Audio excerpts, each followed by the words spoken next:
Origin, Eugene, Jensen, Magisa, Pola, Yansen, Chugi, Yodrumye, Majune, Jesudra, Kodu, Kadro, Mampekor, Che Sudadruchi Jinji Lachi Jesus Sol Guru Pemasi Jihon Warjen Yujin Ujam San Pemagi Sadum Pola Yatsen Chogi Nyudrunye Pemajum Neje Sudra Kordu Kadro Mampekor Che Sudadruchi Jinji Lapche Jesus Sol Guru Pemasi Jihon Warjen Yujin Jansan Pemagis Adum Pola Yatsen Chogi Nyudrunye Pemajum Neje Sudra Kordu Kadru Mampekor Che Sudadruchi Jinji Lapchi Jesus Sol Guru Pemasi Jihon Om Warjen Yujin Jansan Pemagis Adum Pola Yatsen Chogi Yudrunye Pemajum Neje Sudra Kordu Kadru Mampekor Che Sudadruchi Jinji Lapche Jesus Sol Guru Pemasi Jihon Sanje Chodan Suchi Chodan La Janchu Bardu Dani Chapsuchi Dagi Jinso Jipe Sonanchi Drula Penchi Sanje Drupashu Sanje Chodan Suchi Chodan La Janchu Bardu Dani Chapsuchi Dagi Jinso Jipe Sonanchi Drula Pinche Sanje Drupashu Sanje Chodan Sochi Chodan La Janchu Bardu Dagi Chapsuchi Dagi Jinso Jipe Sonanchi Drula Pinche Sanje Drupashu. Eu acabei de compartilhar com vocês aqui no chat o texto que a gente vai olhar hoje, né? Na verdade, o Pedro me mandou mais cedo. E eu só coloquei aqui para vocês darem uma olhada, né? Então, a gente vai olhar hoje um dos pedaços assim do texto que eu acho que mais me tocaram quando eu olhei o texto pela primeira vez, porque é como se a própria conversa sobre esse tema da prosperidade e como que isso se relaciona com o caminho, isso tivesse se tornando mais profundo para o próprio imperador do Japão, que é quem está fazendo as perguntas, né? E as respostas também que o próprio Musa Soseki vai oferecendo, elas vão ficando mais agudas também. Então, antes da gente entrar nesse quinto capítulo, né?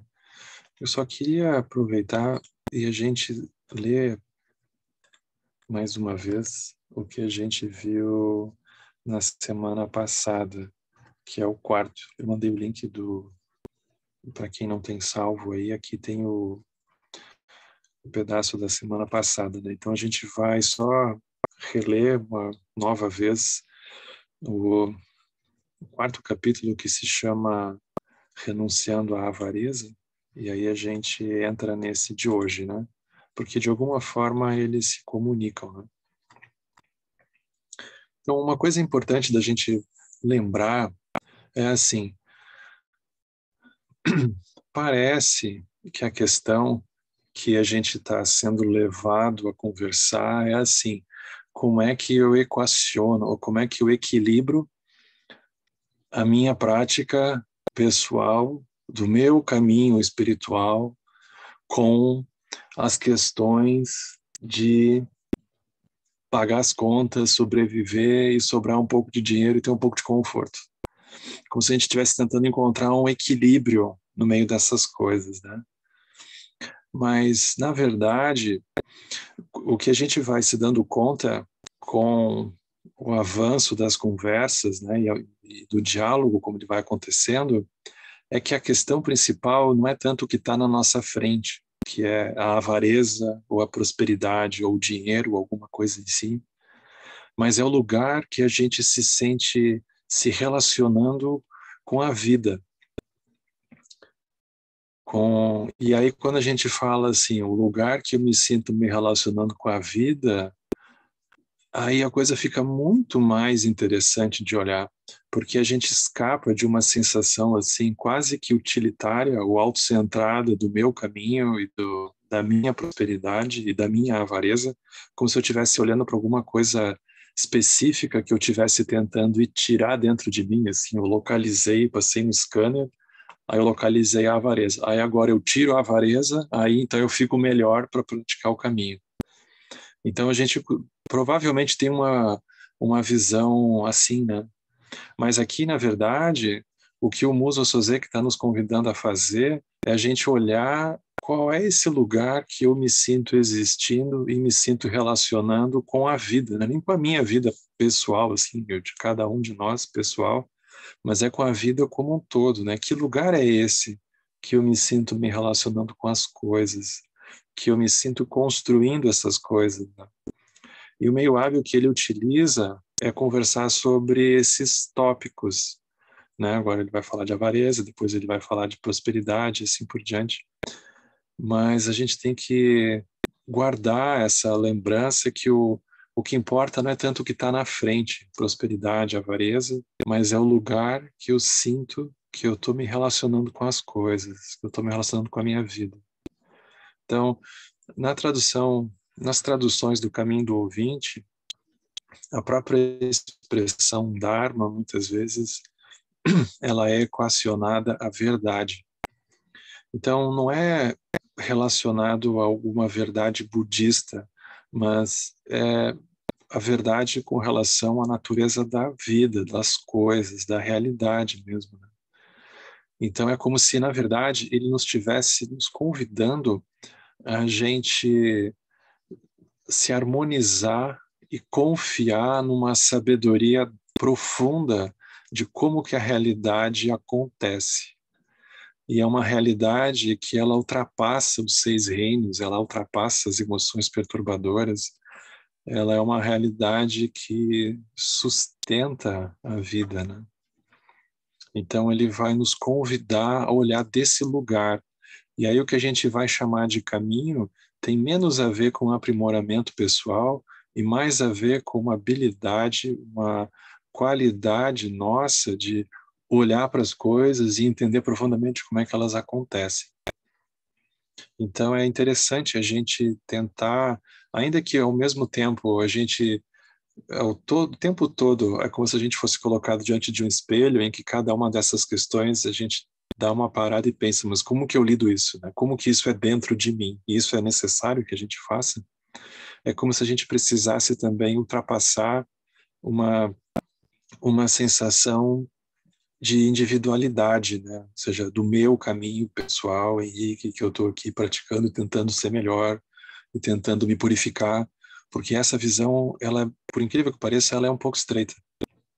Então, como que a gente amplia a visão, né?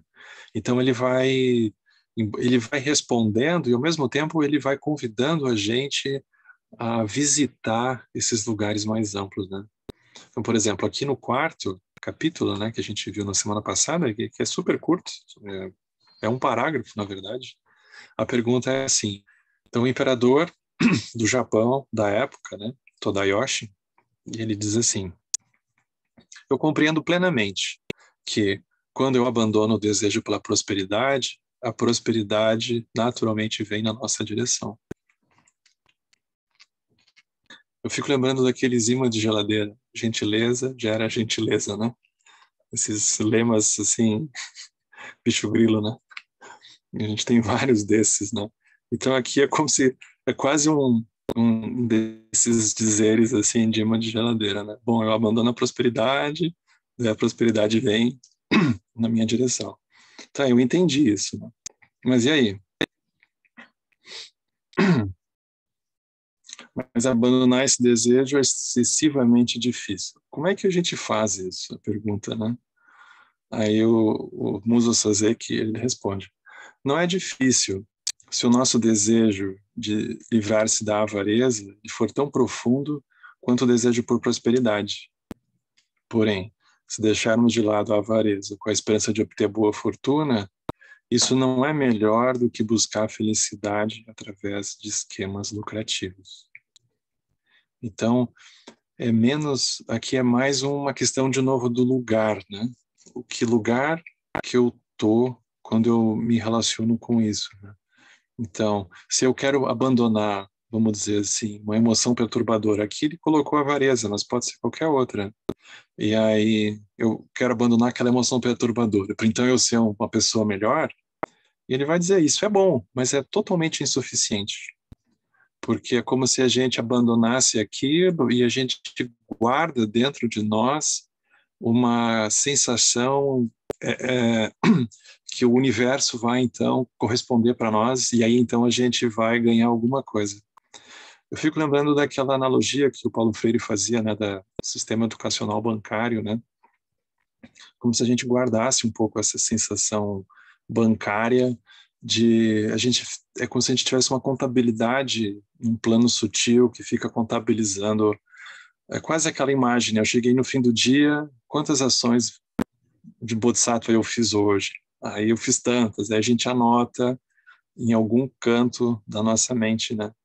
Então aqui é como se ele tivesse falando menos sobre as coisas em si e mais sobre a sensação de um lugar de alguém que está jogando um jogo, né? É mais sobre isso que ele está dizendo. Ou seja, também não se trata simplesmente de desprezar o ganho no mundo dos fenômenos. Como se então fosse, tá, eu desisto, né? Isso não importa. No seu desejo pelo nirvana não condicionado, os dois veículos, os Shravakas e os Pratyekabuddhas, eles ainda habitam a cidade fantasma. Mesmo os bodhisattvas dos 13 estados valorosos, dos 10 estágios do desenvolvimento, por conta do seu desejo contínuo pelo Dharma, eles ainda não manifestaram a grande sabedoria da iluminação. No momento em que nós abrimos mão de todo o desejo pelo sucesso mundano, o depósito inesgotável da nossa natureza original imediatamente se abre, permitindo que utilizemos todos os tesouros nele contidos. Uma operação que é infinita e profunda, um samadhi além de qualquer medida, para o benefício ilimitado de si e dos outros. Já que você dará origem ao desejo, isso vai acontecer, por que não dar origem a esse grande desejo? Qualquer pessoa que conceba esse grande desejo não poderá mais se satisfazer nem com o grau de arhat, ou mesmo com o estado exaltado de um bodhisattva, e menos ainda com as recompensas dos reinos humano e celestial. Então isso encerra esse capítulo, né? A gente entra agora no que diz respeito a hoje mesmo, né? Que é um dos mais bonitos, eu acho, em que ele vai conversar sobre essa sensação de prosperidade, como que a gente então equaciona prosperidade e busca pelo caminho, como se fossem coisas conflitantes, né? Então ele vai justamente jogar luz sobre isso, né? Essa sensação de conflito que a gente pode guardar. Então ele diz assim: os antigos ascetas, eles viviam sob árvores, no alto de rochedos.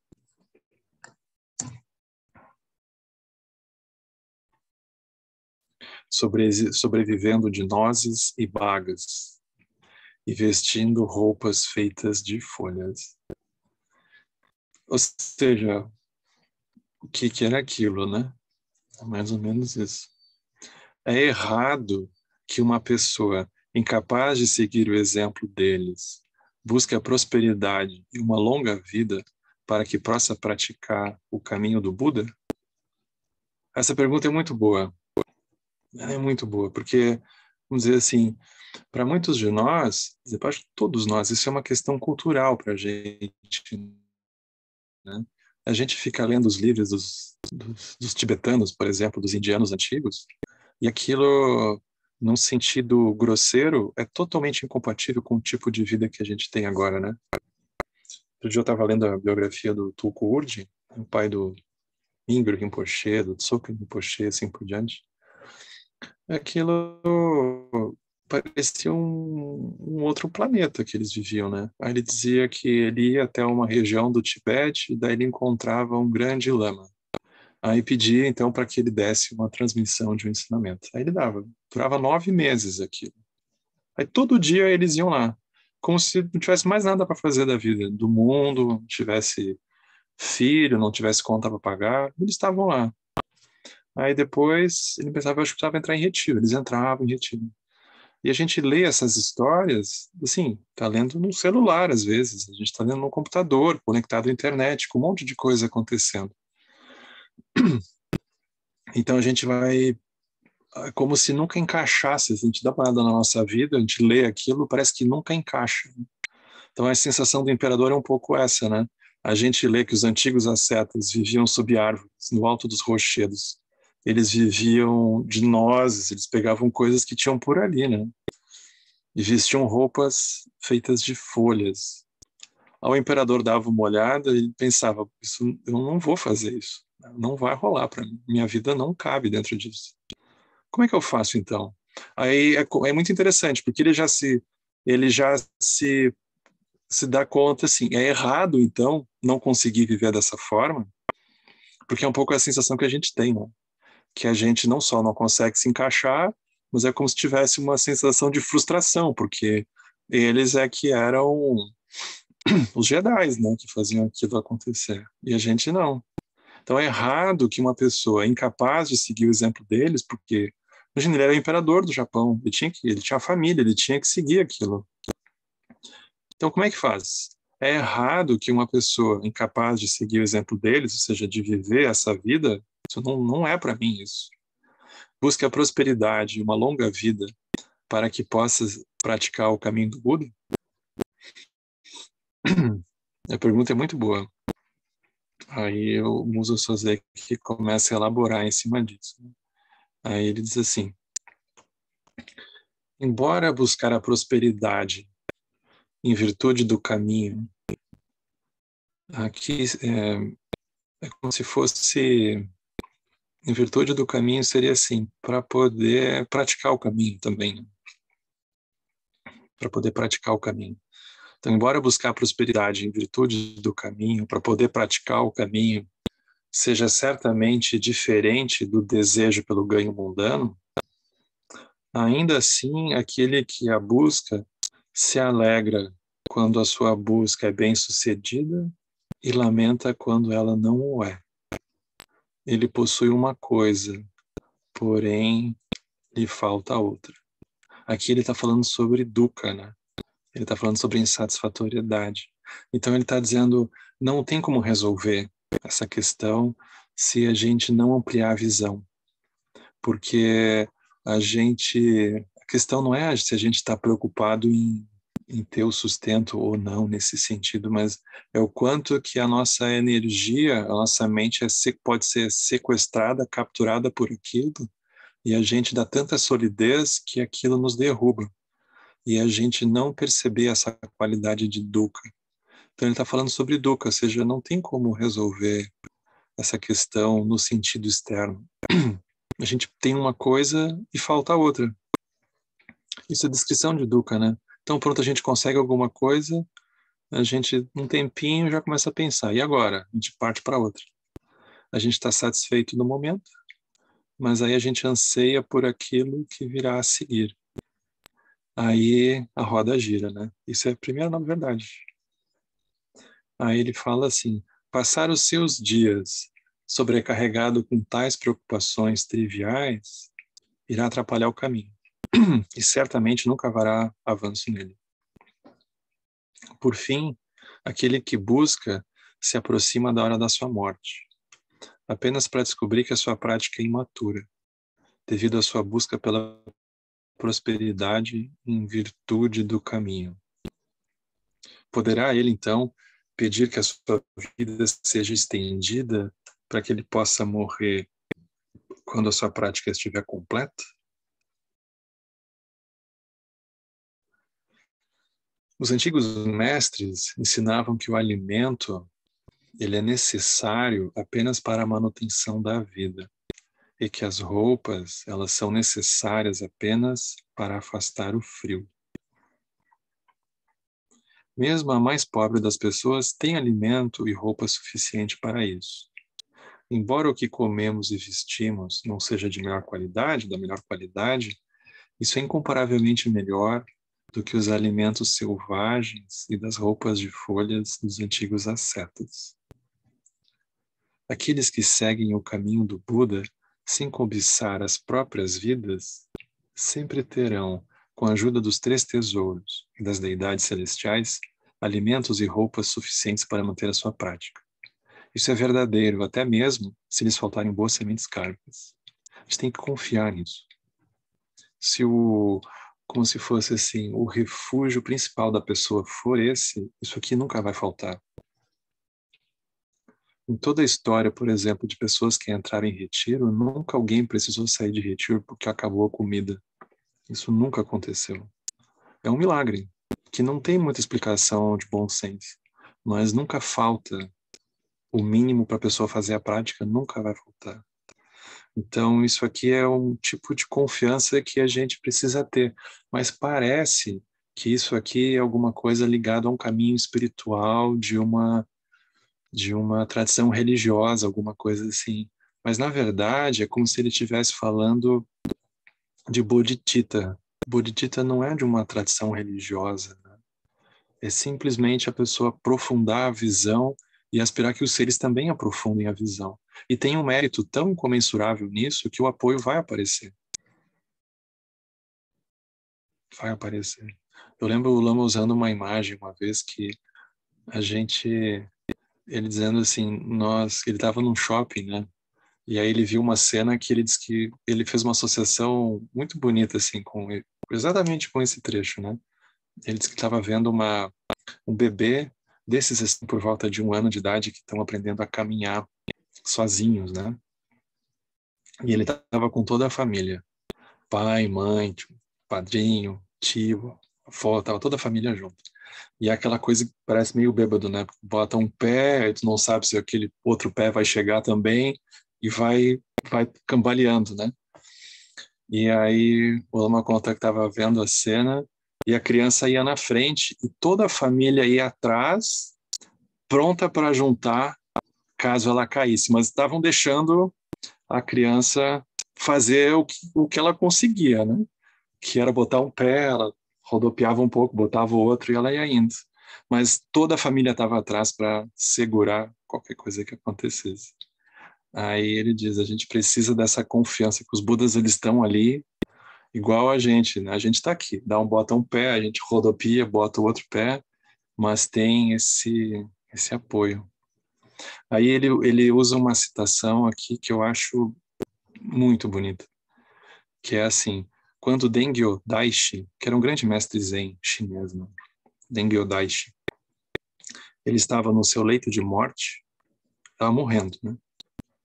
Seu discípulo Kojo aproximou-se e disse, isso aqui é muito bonito, enquanto você estava conosco, nós éramos, graças à sua grande virtude, capazes de obter alimentos e roupas suficientes para toda a comunidade e praticar o caminho sem obstáculos. Mas se o templo perdeu o apoio depois de você partir, os monges poderão regredir na sua prática do caminho. Por favor, nos diga o que fazer se isso ocorrer. Assim, o mestre estava vivo, as doações apareciam, né? Roupa, comida, apoio e assim por diante. O mestre vai, pensa, bom, nós vamos morrer de fome, porque se a gente está aqui é por conta do mestre, né? A resposta dele foi ótima. Ele disse assim, Tengyō Daishi respondeu, não há, nem no alimento, nem nas roupas, uma mente que busca o caminho.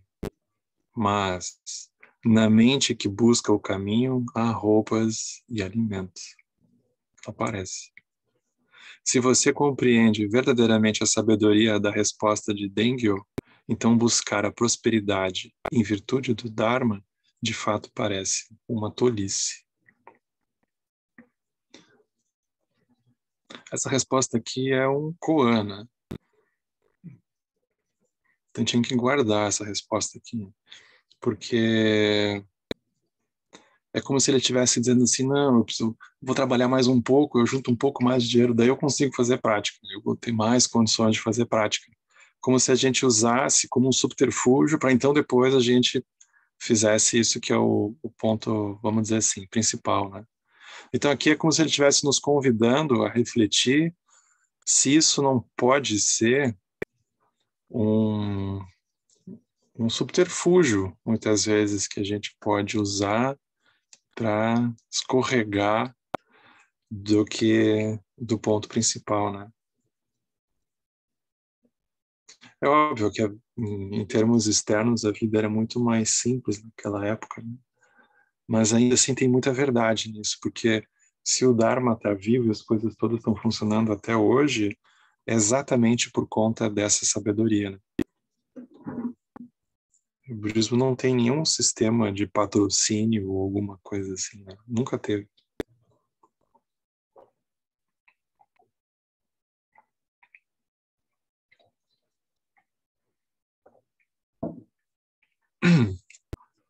Então aqui, isso aqui é uma coisa para a gente ir pensando, né? Eu fiquei muito impressionado quando eu vi especialmente esse diálogo final aqui do Tengyo Daishi, né? A maneira como ele coloca. Isso aqui é uma coisa para a gente quase que anotar assim e voltar para isso, né? A gente guardar aquilo como algo que a gente vá refletindo, né? Sem que a gente precise agora chegar a alguma conclusão, né? Mas é uma coisa profunda para gente olhar, sabe?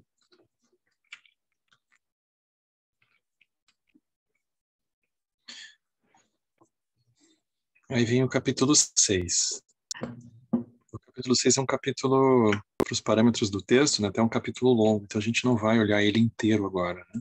Até porque ele traz coisas muito interessantes também para a gente olhar, e a gente iria extrapolar muito tempo, né? Então é bom que a gente vá indo devagar, porque tem várias perguntas que ele vai se fazer agora também nesse capítulo 6, que são interessantes da gente guardar para que ao longo dos dias a gente possa ir pensando como que eu lido com essas questões que ele mesmo traz, né? Como que eu me coloco diante disso? Sem uma sensação de ansiedade de como que a gente vai responder, mas como que eu lido com isso, né? Ele traz perguntas muito boas aqui. Então a pergunta dele é assim, né? Do imperador do Japão, né? Da época.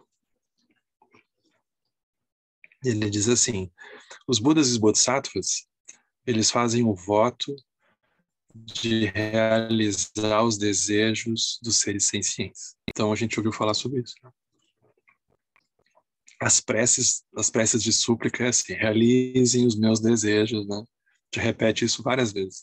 Se vocês lerem a tradução em português, é assim, né? Realize os desejos assim como os desejamos. Então tá lá. Então nós esperaríamos, portanto, que eles confortassem todos os seres e aliviassem os seus sofrimentos, mesmo que isso não lhes fosse especificamente requisitado. Por quê? Então, em todas as eras, até mesmo as pessoas que rezam sinceramente têm suas preces atendidas tão raramente? Essa pergunta é muito boa, porque a gente reza, reza, reza, e é como se ele tivesse. E aí? De reza não aconteceu, né? E aí? Para que serve esse negócio, né? Como que é rezar e pedir, e acontece ou não acontece? As perguntas dele são muito honestas, né? Aí a resposta do Musa Soseki é muito interessante. Aí ele diz assim, resposta, né? Eu também tive a mesma dúvida há cerca de 30 anos. Então aqui Musa Soseki já tinha uma boa idade quando ele dá esse ensinamento. Quando eu vivia como um eremita em Uzuba, em Joshu, uma região do Japão, né? Então naquela época que ele já era um praticante, ele diz assim, já fazia algum tempo que não chovia. E desde o início do verão, enquanto eu caminhava perto do meu eremitério, eu notei quão secos e desolados pareciam os campos e as plantações de arroz. Eu tive uma sensação profunda de piedade. E eu me perguntei como que os reis dragões poderiam ter tão pouca compaixão. É como se fossem as deidades protetoras da terra, né? Daquele lugar, né? Então, como se fossem os espíritos protetores daquele lugar, eram os reis dragões, né? E aí ele pensava, como é que eles podem ter tão pouca compaixão, né? Aí ele diz assim, então esse pensamento veio a mim. Os reis dragões, eles podem fazer chover, mas eles não sentem nenhuma compaixão específica pelos seres humanos, que estão aqui passando fome, basicamente. O Buzo Suzeki diz assim, eu sinto compaixão pelos seres humanos, mas eu não tenho o poder de fazer chover. Os Budas e Bodhisattvas, contudo, eles ultrapassam os reis dragões no seu poder de fazer chover e me ultrapassam na profundidade da compaixão também. Então, por que eles não nos ajudam nesses tempos de infortúnio? Então, muito honesta a pergunta dele, né? Aí ele diz assim, alguns poderão dizer que o nosso karma negativo impede que a ajuda dos Budas chegue até nós. Então, aquela pessoa tão carregada que nem os Budas têm o que fazer, né? Um karma tão ruim que não vai resolver, né? Então, naquela época, eles já tinham essa sensação também, né? Isso significaria, porém, que as forças kármicas determinariam apenas o sofrimento dos seres sencientes. E se o karma ruim puder impedir a salvação, então é falso dizer, como os ensinamentos sagrados, como fazem os ensinamentos sagrados, que as nossas preces são atendidas pelos Budas e Bodhisattvas. Aqueles que protestam, dizendo que os textos sagrados não dizem mentiras, eu digo que, independentemente de como as coisas possam ter sido nos tempos antigos, hoje em dia eu não conheço ninguém, aristocrata ou plebeu, que sinta que as suas preces foram verdadeiramente atendidas. Um momento de crise do mundo Suzeki, né? E é bonito porque ele revela a própria relação que ele teve com esse ponto, né? Porque como ele começou a duvidar, né? Os textos dizem que a gente reza e os Budas têm compaixão, eu não estou vendo isso acontecer. Então, cada um de nós passa por esses momentos, né? ou que a vida é injusta, né? E assim por diante. A gente tem essa sensação. Por exemplo, ele diz assim, o Buda Baisajya-guru, o Buda da medicina, né? Fez o voto de curar as nossas enfermidades. Porém, poucas pessoas estão, de fato, livres de doenças. Realmente, rezou o Buda da medicina, o Covid fez um estrago, né? E aí, né? O Bodhisattva Samantabhadra prometeu servir a todos os seres sencientes, porém, o mundo está repleto de pessoas empobrecidas, que não tem ninguém que as ajude. E é isso. Mesmo que tenhamos muitos criados, é estranho, né? Porque é isso mesmo, em inglês está servants, que é seres que estão à disposição para nos servir, né? Então, quem dentre eles se qualifica como Samantabhadra, o Bodhisattva da excelência tudo inclusiva? Em tempos antigos, grandes professores e monges sagrados surgiram no mundo, e através da eficácia dos seus poderes espirituais, eles salvaram os seres sencientes das adversidades. Mas isso é porque o mundo naquela época ainda era jovem. E o fardo kármico da humanidade era leve. Então, mesmo que esses monges e professores não tivessem empregado seus poderes espirituais, seria improvável que as coisas tivessem dado seriamente errado, como dão hoje, por exemplo. Ele pensando, né? Isso era naquele tempo, era mais fácil, os mestres estavam em abundância, os praticantes também, mas hoje em dia já não funciona. Mas imagine, isso aqui é o ano 1300, né? Então imagine o que não piorou de lá para cá. O mundo agora está contaminado e corrompido, e a virtude da humanidade, ela é superficial. Por que é que agora, essa pergunta aqui é muito boa, por que é que agora, justamente quando essas figuras sagradas, com seus poderes espirituais, são tão urgentemente necessárias, elas estão todas no nirvana, elas estão num samadhi profundo e elas não aparecem aqui nesse mundo que tanto precisa delas, né? Ou estão em retiro, em algum lugar, né, isoladas e assim por diante, né? E aí, nós estamos precisando de ajuda e os Budas e Bodhisattvas estão onde? E os seres iluminados que estão aí, que, né, que fizeram um voto de trazer benefício aos seres, estão lá, em algum lugar aí no Samadhi, calmo, silencioso, profundo, e a gente aqui se lascando, né? Ele está sendo muito honesto aqui, o Mundo Sozeki, né?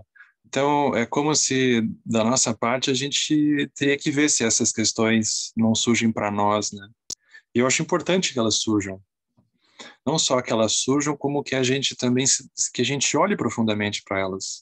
Sem que a gente imagine que a gente de saída vai resolver, porque agora ele começa, o restante do capítulo, ele começa então a elaborar como que ele foi contemplando isso dentro dele mesmo. Isso que é interessante, né? Ele começa agora a revelar como que ele lidou com essa situação. Mas a gente teria que olhar, por exemplo, como que essas perguntas se relacionam com a nossa própria vida, né? Como que a gente lida com elas e outras que eventualmente a gente faça, que a gente não ache, né? Que é uma coisa muito bizarra da nossa cultura, que a gente está fazendo alguma coisa errada se a gente tiver esse tipo de questionamento. Imaginem, ele era um dos mestres mais realizados da época e ele passou por tudo isso. Ele duvidou de tudo. Duvidou do caminho, duvidou dos bodhisattvas, duvidou da compaixão dos mestres. Ele disse, não, nós estamos aqui se ferrando e vocês aí no Samadhi. Qual é que é? Então é muito importante a gente olhar honestamente para essas questões. Elas não são uma sensação que a nossa prática está dando errado. Elas são justamente a sensação que a gente está no caminho. Porque imagina, se o Mundo Sozeki atravessou isso, é sinal que isso é um pedaço do caminho que é honesto, que é genuíno, né? Que é necessário passar por isso. Aí ele vai dizer, muitas dúvidas desse tipo, elas surgiram dentro de mim. Então ele vai dizer isso, né? Só que como elas não estavam diretamente relacionadas com a grande questão, bonito como ele coloca isso. Porém, eu removi o assunto da minha mente e não me preocupei mais com ele. Então, essa grande questão, que tem a notinha de rodapé aqui, a número 7, é um termo budista que deriva da seguinte passagem do Sutra do Lótus. Todos os Budas, os honrados por todo o mundo, eles surgem no mundo apenas para uma grande questão, uma grande causa. Essa causa é o despertar de todos os seres para a natureza original e induzi-los a alcançá-la. Então, mais ou menos assim, como essas questões elas não estavam de uma maneira talvez mais objetiva ligadas à questão da própria iluminação, eu removi o assunto da minha mente, mas aquilo não desapareceu da vida dele, porque depois de um tempo ele seguiu fermentando aquilo dentro dele, né? Então ele vai dizer, no entanto, após um mês ou dois, eu me lembrei de uma coisa. Então ele diz assim, em tempos anteriores, essa passagem aqui eu acho muito bonita. Agora ele começa a contar várias histórias, né? Em tempos anteriores, o monge poeta Saigyo havia tentado encontrar abrigo na estação de correio Eguchi, no Japão, né? Então ele estava lá. Ele era um monge, que também era poeta, e precisava de um lugar para dormir. Aí a mulher que cuidava lá do lugar recusou um quarto da sua estalagem. Então, quando uma mulher recusou-lhe um quarto na sua estalagem, ele compôs um poema curto. Difícil seria renunciar ao mundo, mas você me recusará até mesmo uma acomodação temporária? Bonito, né? Um hóspede, né? Ele responde com um poema para dizer a dona da pousada, né? Bonito o jeito que ele encontrou de se comunicar com ela, né? Aí ele diz, eu sou um renunciante, né? Uma acomodação temporária. Mas vocês vejam o que a mulher fez, né? Ouvindo isso, a mulher compôs um poema em resposta. Aí ela diz assim, sabendo que você é alguém que renunciou ao mundo, eu só pensei em impedir que você permanecesse demais nessa acomodação temporária. Ou seja, a mulher é que era uma mestre zen, né? Então ela ainda deu um ensinamento para ele. Aí o Musa Soseki reflete, ele diz assim, aquilo que as pessoas geralmente veem como compaixão se torna a causa do apego ao mundo causal.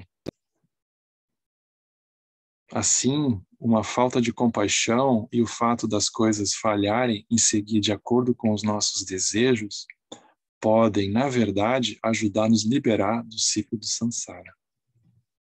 Isso aqui é muito profundo também, porque a gente olha como uma falta de compaixão, mas vai saber, vai saber. Então, aquilo que gera... Então, isso aqui é muito interessante, né? O fato das coisas falharem e seguir de acordo com os nossos scripts, aquilo nos ajuda a acordar. Isso é o grande paradoxo do caminho, né? É o grande paradoxo. Porque quando as coisas dão certo, aquilo é bom. Mas, ao mesmo tempo, aquilo pode nos deixar estacionados, atolados, assim, por um tempo muito comprido, né? Esse é o grande paradoxo. Porque quando as coisas dão certo, é muito pouco provável que a gente tenha algum tilt, um clique, quer dizer, que a gente vá olhar o que está acontecendo, né? Porque é como um vento que está soprando e a gente só segue aquele vento, né? A gente só segue. Então, isso é um grande paradoxo, porque quando as coisas dão errado, é que a gente tem a chance de acordar.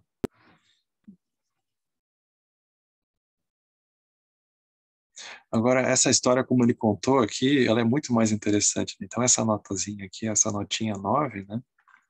Vocês vejam aqui embaixo, diz assim, né? Então, aqui é o tradutor do japonês que vai fazer esse comentário. Ele diz assim, Muso Soseki, né? Ele conta uma versão simplificada de uma história bem conhecida desse monge poeta, né? O Saigyo. A história é assim. O monge poeta, Saigyo, atingido por uma tempestade repentina, ele pede alojamento numa estalagem gerenciada por uma prostituta. Quando a mulher lhe recusa um quarto, os dois trocam os poemas mencionados acima. O poema e a sua resposta jogam com a noção de alojamento temporário, que não se refere apenas a uma única noite, mas aqui também ao corpo da mulher.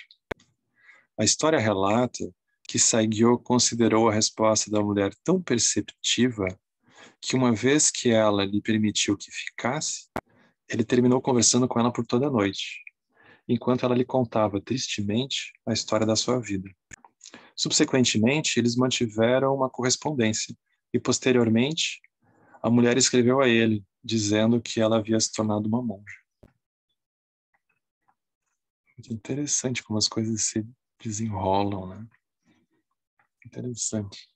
Mas aqui é como se vai caindo essas fichas para ele, né? Ou seja, o quanto que aquilo que deu errado realmente deu errado. Quanto que realmente deu errado. Então ele se pergunta sobre isso, né? Ele fica com aquilo. Não é alguma coisa que a gente consiga resolver assim cognitivamente, né? No sentido de chegar a uma conclusão objetiva, mas é algo que a gente fica olhando. É um paradoxo, né? Como as coisas funcionam. Aqui ele cita uma outra história também, uma história antiga, né? Então, vocês imaginem, isso aqui já foi dito no ano de 1300, mais ou menos. Isso aqui é mais antigo ainda. Então, havia uma vez em Kyoto um estudioso extraordinário dos clássicos chineses, que quando estava em casa, sempre fazia com que o seu filho pequeno se sentasse ao seu lado para estudar os textos clássicos. Então, todos os dias, antes de trabalhar no seu cargo no governo, o estudioso colocava o pequeno menino num berço, com tamanho suficiente apenas para que ele se sentasse. Pendurava o berço de uma viga com uma corda e deixava a criança com um livro para ler. Isso era a pedagogia daquele tempo, né? Não devia ter conselho tutelar também no Japão naquela época.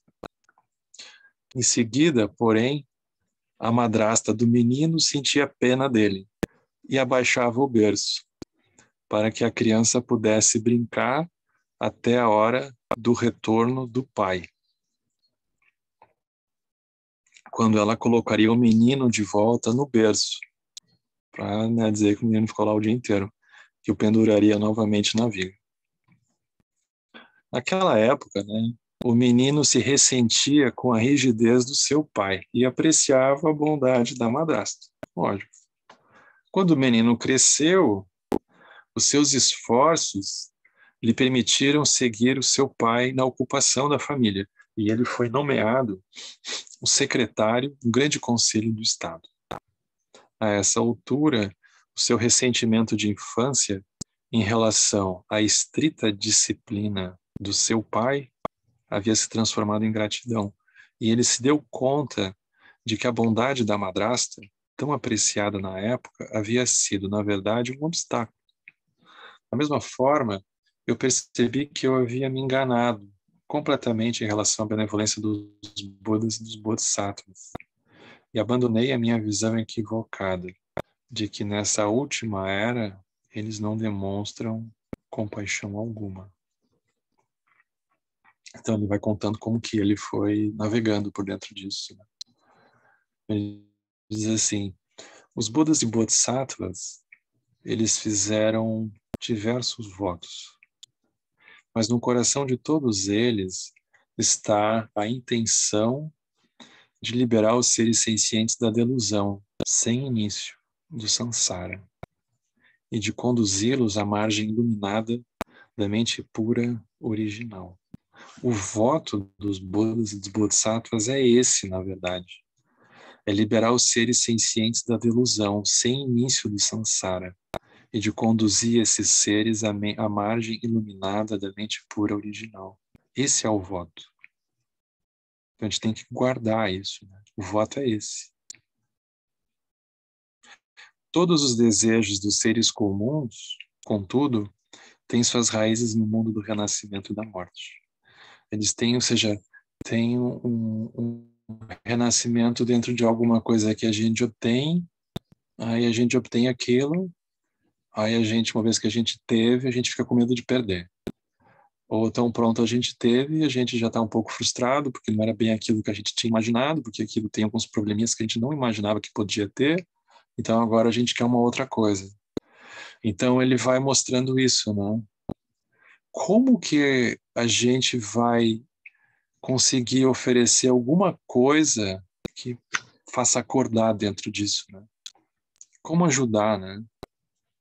No fundo, ele está também trazendo essa questão, assim, como é que a gente ajuda os seres, né? Como ajudar verdadeiramente?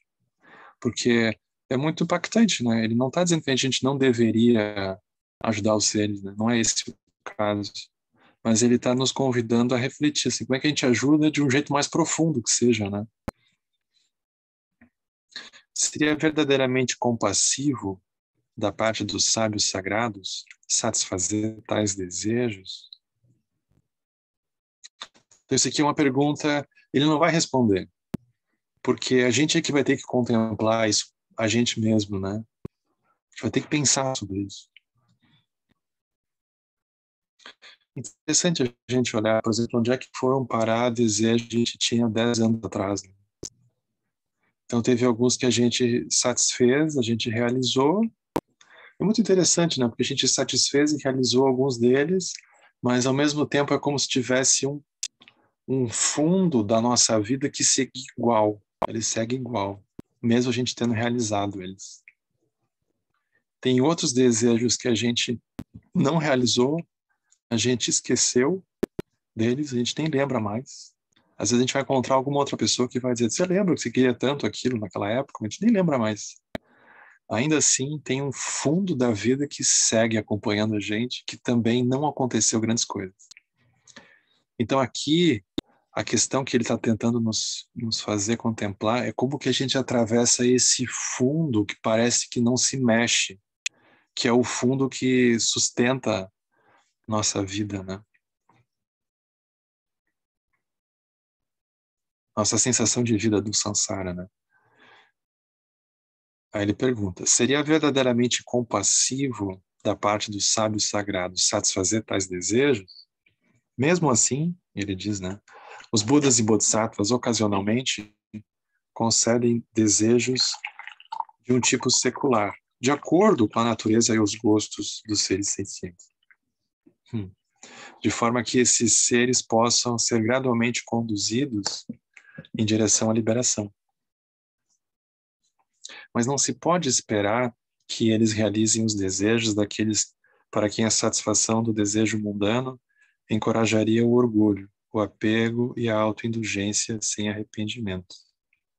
Essa é a natureza da benevolência dos sábios sagrados.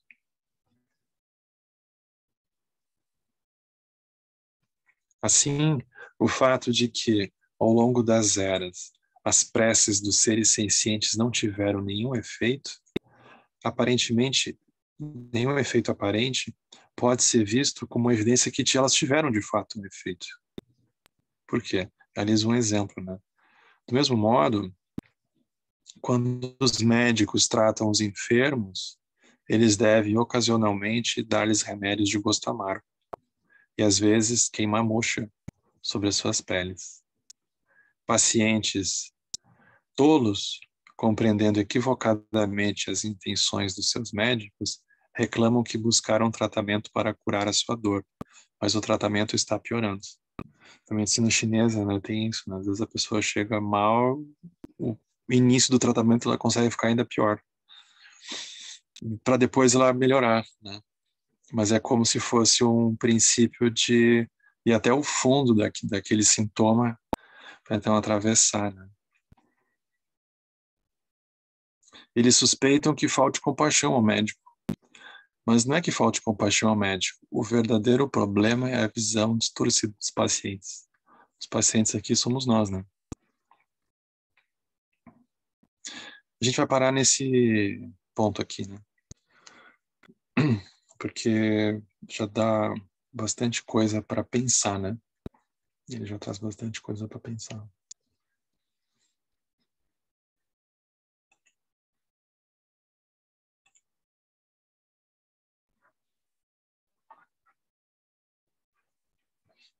Então ficam como perguntas que ele se faz, é como se ele estivesse convidando a gente a se fazer também. Como que a gente lida com essas perguntas, né? Como é que a gente lida com essas questões, para a gente ir pensando, né? Como é que a gente encaixa essas coisas dentro da nossa vida de um jeito mais amplo, né?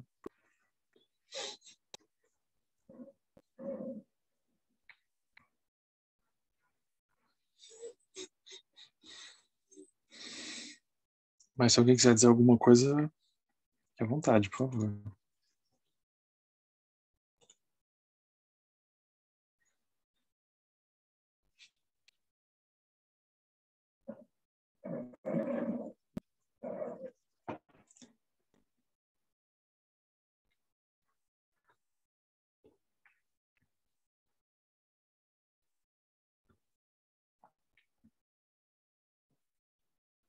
Oi, posso? Boa tarde, pessoal. Desculpa, eu não vou conseguir colocar o vídeo.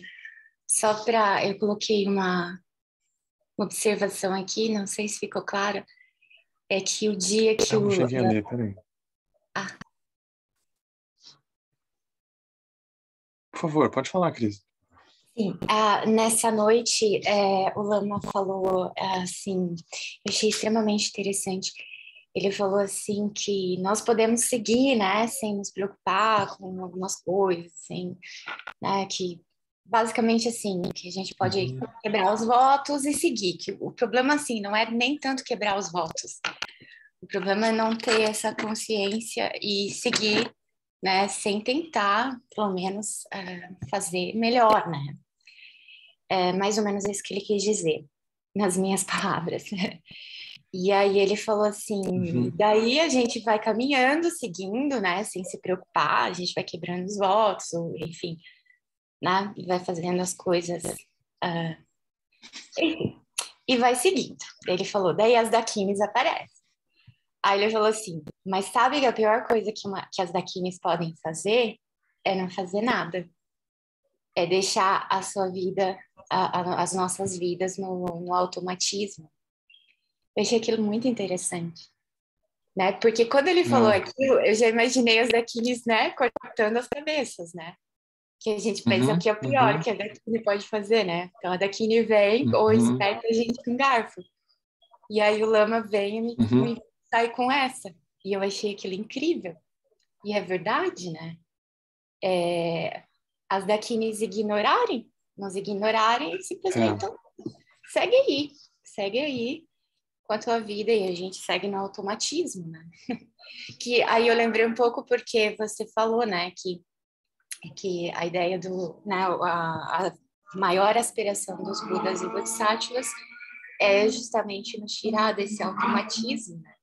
Então a gente acha enfim, que se as coisas estão dando certo, né, que tá tudo bem e tal, mas isso também pode nos levar à inércia, né?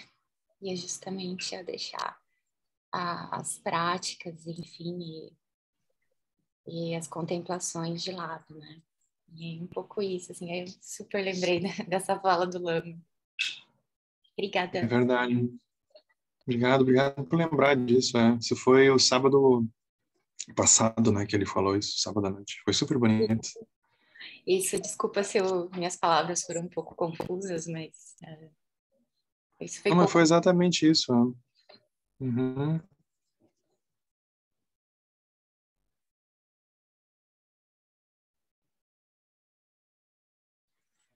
Oi, Tamara. Oi, Henrique. Oi, gente. Tudo bom? Eu queria falar Bom. um pouquinho daquele ponto da prosperidade, que aí falou que a gente não precisa Uhum. desejar prosperidade porque sempre vai ter o suficiente, né, para praticar. Que o mínimo sempre vai ter.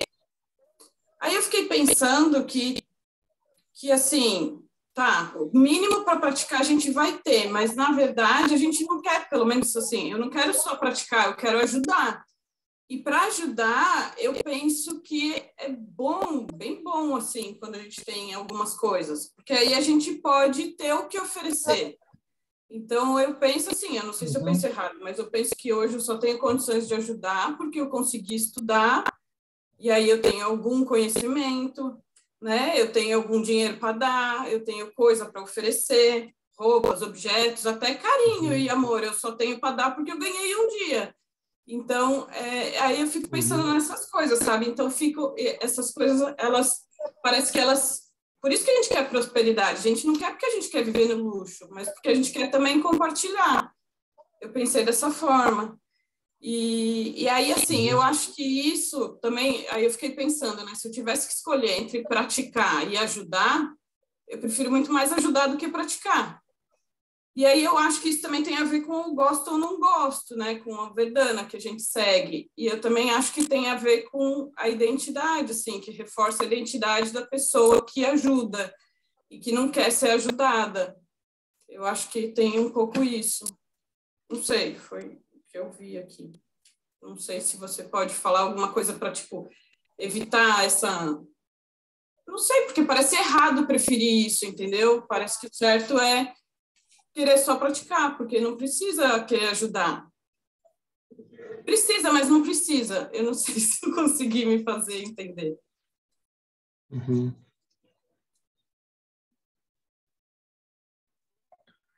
Eu acho que tu tem que seguir pensando, sabe? Porque não tem uma resposta objetiva para isso. O que provavelmente vai acontecer é que a gente não vai ter tanta certeza, vamos dizer assim, não vai ter tanta objetividade na forma que a gente quer e imagina que vai ajudar. Então a gente vai ter, a gente não sabe muito bem o que vai ser feito. Ele não diz assim que a gente, ele não separa uma coisa da outra, né? A prática da pessoa ajudar. É como se ele tivesse, na verdade, primeiro fazendo a pessoa ver que lugar é esse que a gente está se percebendo dentro dessa história toda, né? O que a gente vai fazer com isso é uma outra coisa, né? Primeiro tem que ajustar o lugar. Que lugar é esse? Como é que eu estou me relacionando com essas coisas? Será que eu estou vendo isso como se fossem coisas separadas? Praticar é uma coisa, ajudar é outra. Mas será que é separado mesmo? Em nenhum momento ele diz que a pessoa não deveria ter coisas. Ele não disse isso. Mas é como se ele estivesse convidando a gente a perceber que tem um movimento que flui nessa direção, que não tem tanto controle. É como se ele estivesse retirando um pouco a sensação que a gente tem que estar no controle das coisas o tempo todo para elas darem certo. E que a gente vai, uma vez que a gente está no controle, a gente tem como ajudar o outro, porque a gente está no controle, a gente está controlando como é que o projeto vai andar. Então é como se ele estivesse despessoalizando isso também, sabe? Ele está tirando uma identidade muito forte do caminho, da ajuda e da prática. Ele está dizendo, olha, as coisas elas andam, a gente tem que como que a gente sintoniza nisso, né? Como é que a gente vê desse lugar. Então ele está fazendo um movimento mais sutil por enquanto, para depois a gente ver que as coisas elas vão se desenrolar ali por dentro, né?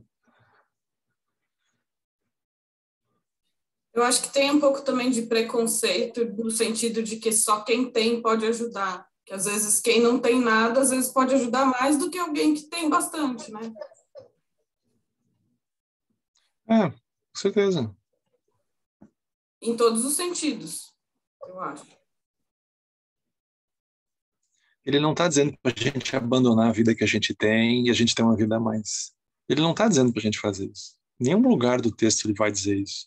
Mas ele vai convidar a gente a olhar como que cada uma dessas questões elas acontecem para nós, elas nos atravessam, né? Como é que a gente lida com elas. É sobre isso que ele está convidando a gente a fazer. Mas ele não está dizendo para a gente fazer um movimento. Ele não está dizendo que uma coisa é certa, outra coisa é errada, né? Ele está o tempo todo trazendo exemplos, histórias que ampliam e nos colocam questões para a gente olhar, né? Mas ele não está resolvendo essas questões por nós, porque não é o objetivo, né? Mas se ele nos coloca num lugar que a gente fica um pouco desconfortável, a gente está aqui pensando nas coisas, isso é super bom, porque ele nos tirou de uma certa zona de conforto, assim, um pouco de controle também, e aí ele nos faz pensar essas coisas, isso já é ótimo. A gente tem menos certeza sobre como que é, né?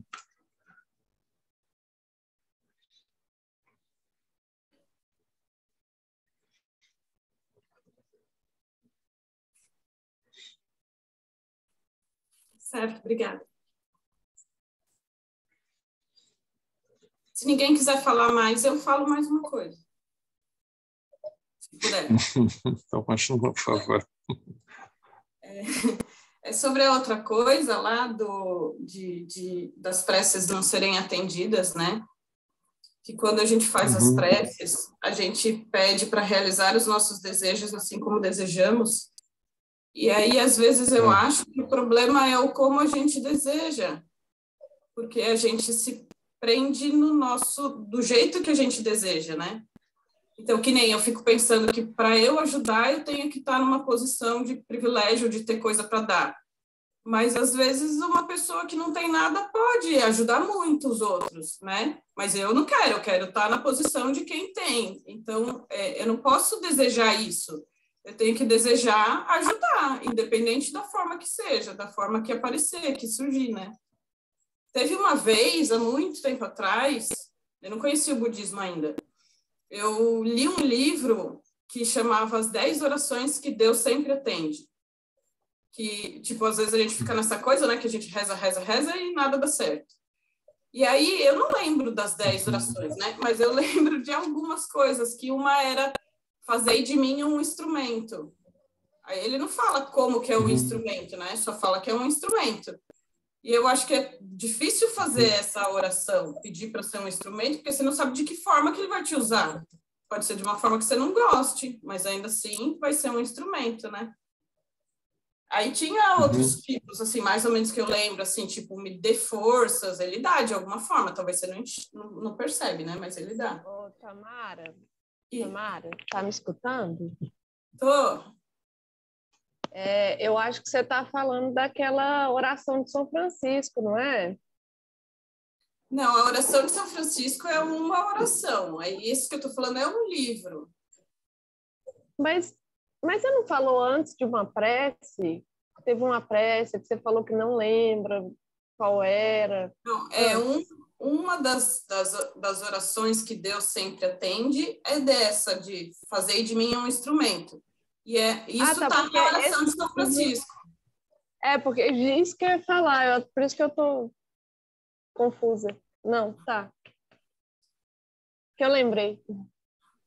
Mas eu acho que essa oração de São Francisco é tipo uma forma, não sei, né? Agora eu precisaria parar para olhar. Mas é uma forma de rezar do jeito certo, de pedir a coisa certa, a coisa que Deus sempre atende. Mas aí o que eu ia falar disso também? Deixa eu ver que eu me perdi agora.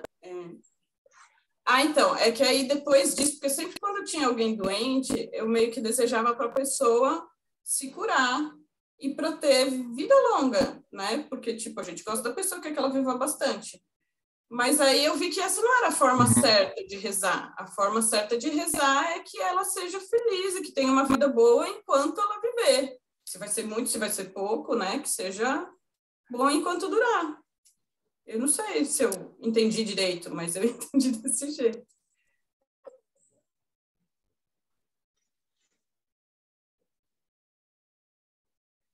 Que não, o fato, por exemplo, dos obstáculos nos invadirem, né, nos derrubarem, não significa que a gente não vai seguir aspirando que a gente não seja invadido por obstáculos, por exemplo, né? É uma coisa muito impressionante a gente pensar que, por exemplo, dentro do Tibete, eles conseguiram por mais de 1000 anos, manter uma forma de vida, por exemplo, que eles conseguissem encontrar condições favoráveis para poder praticar, né? Eles tinham condições, e aquilo durou mais de 1000 anos. Eu acho isso muito impressionante, porque isso nos dias de hoje parece totalmente impensável para nós, né? Porque a gente é atravessado por tantos processos externos, né, que parece impensável para nós. Eles conseguiram. Eu acredito que boa parte disso veio das próprias preces que eles fizeram para que eles não fossem invadidos por guerras, assim por diante. Então aquilo funcionou, aquilo foi muito bom.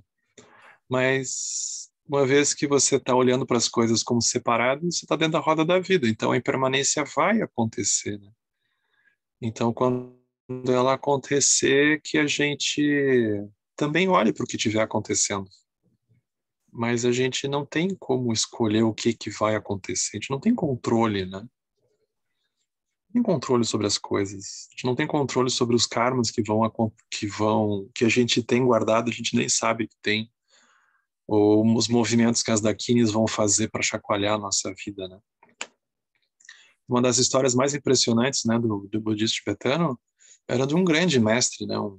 Um desses rinpoches, assim, muito realizado, e no fim da vida ele já é um mestre experiente, ele é atacado por uma doença e ele sofre muito, assim, né? Ele grita de dor, e todos ficam muito impressionados com ele, né? Porque a princípio, pelo grau de realização dele, ele não devia ter aquele fiasco todo de reação, né? Eles imaginaram que ele ficaria estável, assim, reto, né? E não teria toda aquela expressão que ele teve, né? Mas ele teve.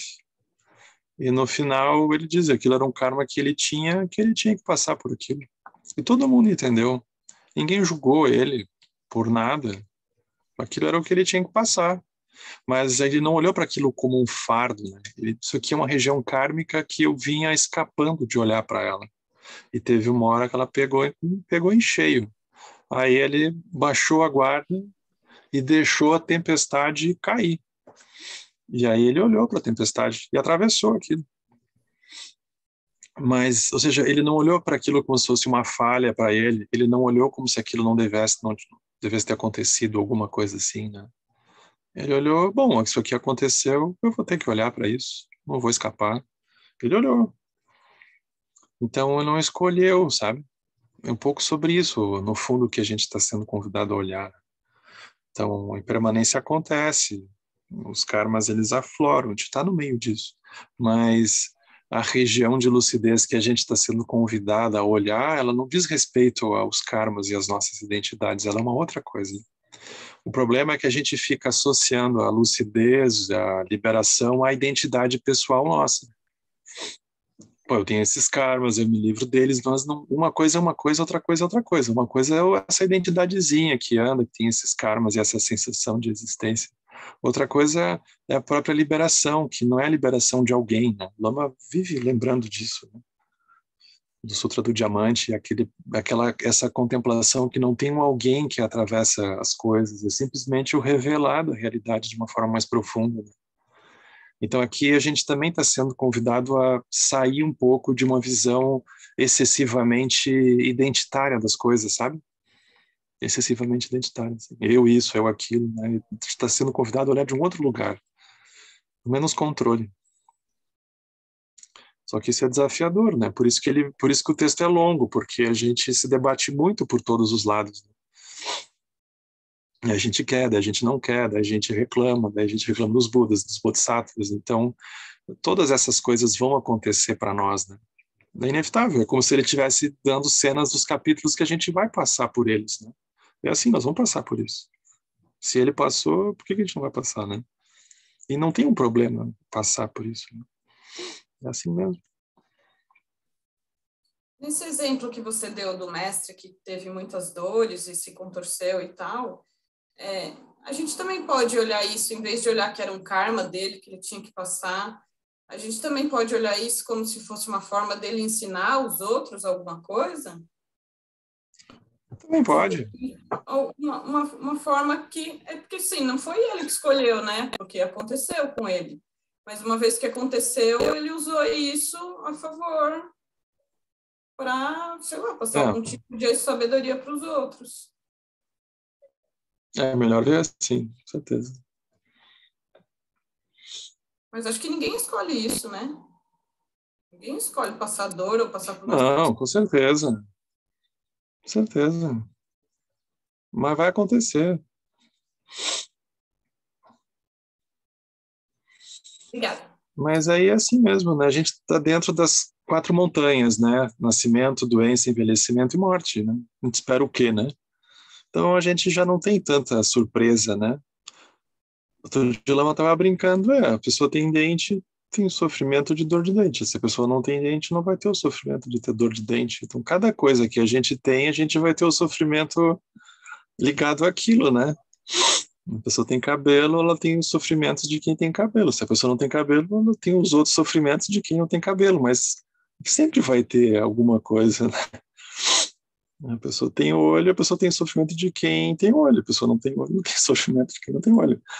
Cada pedaço do nosso corpo, da nossa vida, eles são assim.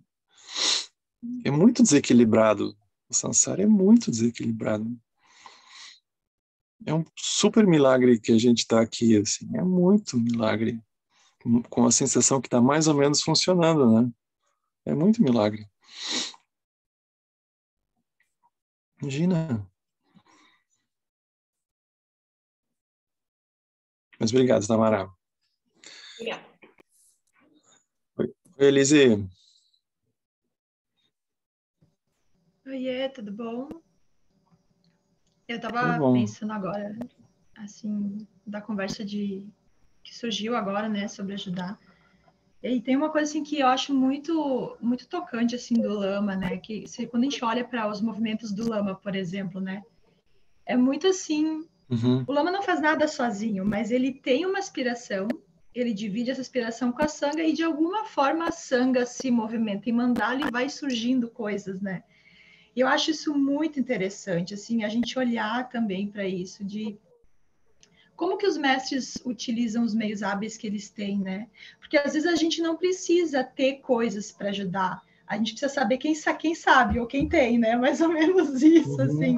Eu É vejo isso verdade. muito, eu vejo isso muito nos movimentos sociais, assim, que a gente tem feito, assim, algumas oficinas, né? De como que colocar a própria comunidade para abraçar as causas sociais. Por exemplo, projetos de reflorestamento, né?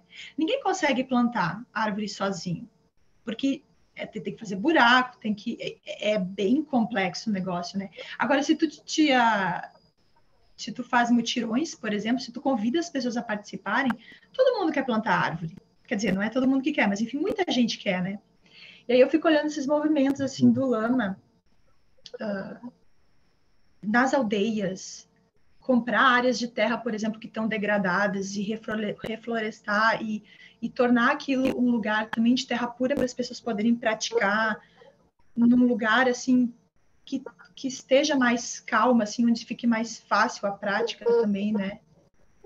E agora também eu lembrei de uma coisa desse livro que eu estou lendo sobre as árvores, que é incrível, cara. As árvores, elas se ajudam num nível assim que a gente não tem noção. As árvores, elas crescem lentamente para que todas possam crescer, sabe? Elas não têm nenhuma competitividade, diferente do que a gente acredita muitas vezes, né? Por exemplo, quando tu faz um projeto de reflorestamento, tu faz uma poda em 5 anos para que as outras possam crescer. Só que se tu for ler, assim, tipo, o que a ciência diz sobre isso, ao menos alguns cientistas, né, que é esse engenheiro ambiental que eu tô lendo, ele fala muito dessa questão que as árvores que crescem lentamente, se apoiando, se ajudando, a tempestade não vai derrubar elas. Elas conseguem ter uma rede de proteção. Eu acho isso muito bonito. E eu vejo muito parecido isso com o que o Lama traz na prática dele, não é nem nos ensinamentos, mas é como ele leva a Sangha, né? Como a Sangha acaba se movimentando ao redor do Lama, né? Total. Obrigado por lembrar. Isso mesmo. É o Vida Secreta das Árvores, né? Esse livro, né? Esse livro é super bonito.